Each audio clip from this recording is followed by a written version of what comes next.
Solo hike ang Onggoy. Today is March 28, Friday, birthday ni Tatay Digong. Unta more birthday pa gyud tay. Oh please balik na tawon sa yutang na tawhan. Amping kanunay, Tatay Digong, we love you so much. Solo na lang sa Onggoy ani.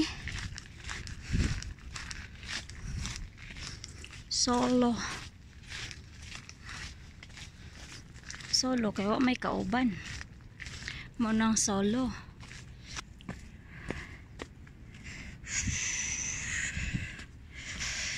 Kapoy ug magpuyo og balay. Oh close kinada nang agi po din ha dungol pud sa bagay. Isa gihapon ko sa maghimo og dalan, which is di jud siya maayo. Pag walay dalan ibutang, wag gihimo og dalan, dili pwede na musaka.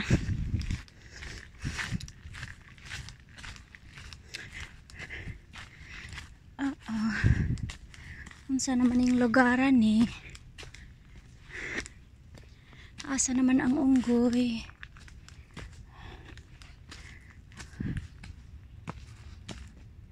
Oh, wow, saka ka ng bukid.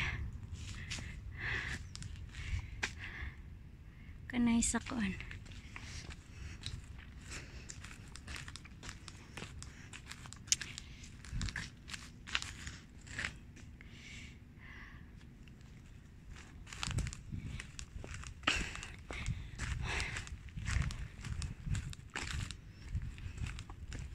Di na maklaro yung tawon ang kabukiran. Di na siya makita. May paro-parong bukid. Ang buktot na ligid.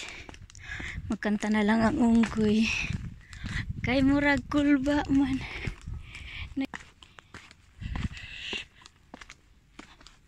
Saka ang Onggoy mo na og napod. Hinihinag ka na og Onggoy. Mina lang kaya ako nakita. Isa rapod ka buok. Siya rapod. Nagsulo pod siya. Ang saman niya ay. Nagsige na lang mi. Sinula-sulo na lang intawon mi ani. Ang panahon pa naman. Dili kayo siya init. Dili po siya kayo igang. Pero gipaningot jud ko. Sakto lang yun nagipaningot ang Onggoy. Sa View Compass. Karon adto ta sa Pikas or anita din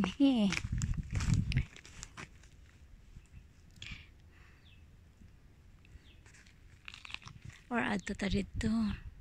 I think it's better mo adto dito. Oh diri balik ta.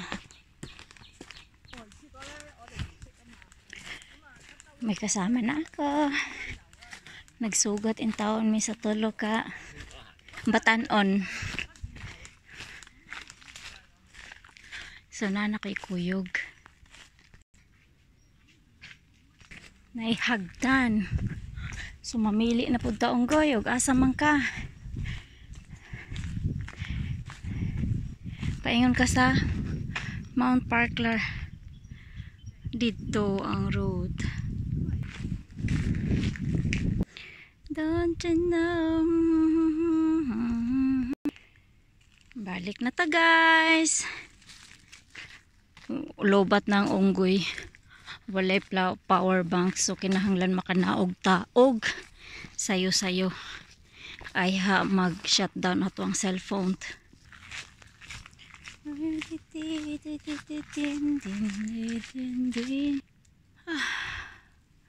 Yung mainit siya pero malamig kasi nga andito sa kabuntukan.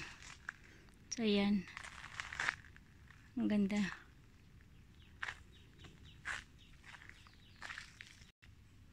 May kuweba doon mga ka-explorer. Oh.